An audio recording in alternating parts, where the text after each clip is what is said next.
Hi everyone, I'm going to do a really quick kind of explanation about the numbers here because I think everyone will have questions, just the way it's set up. So the first three ones are done for you, and I'm going to draw on this document to show you what that means. So for example, for number one, you're looking for two numbers that multiply to 9, and at the same time, those two numbers also add up to -6.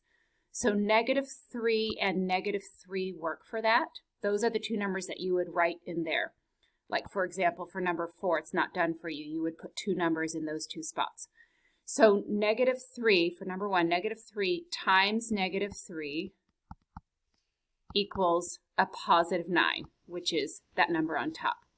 -3 plus a -3 equals -6, the number on the bottom. So that's what you'll be doing. You'll be looking for two numbers.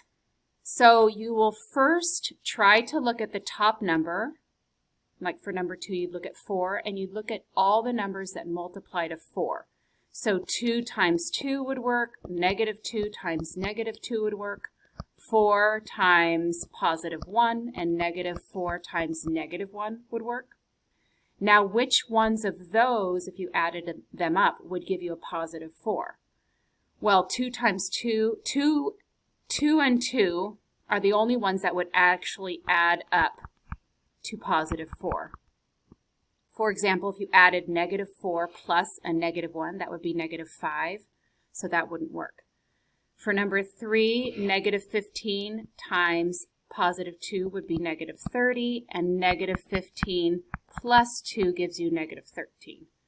So let me give you one.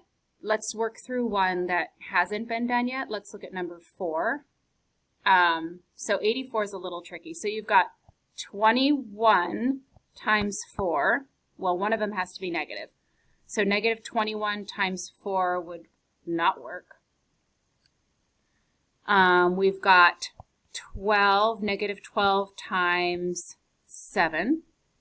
So that's looking promising because -12 plus 7 equals -5, which means we probably need the +12 and -7, because 12 plus a -7 equals 5.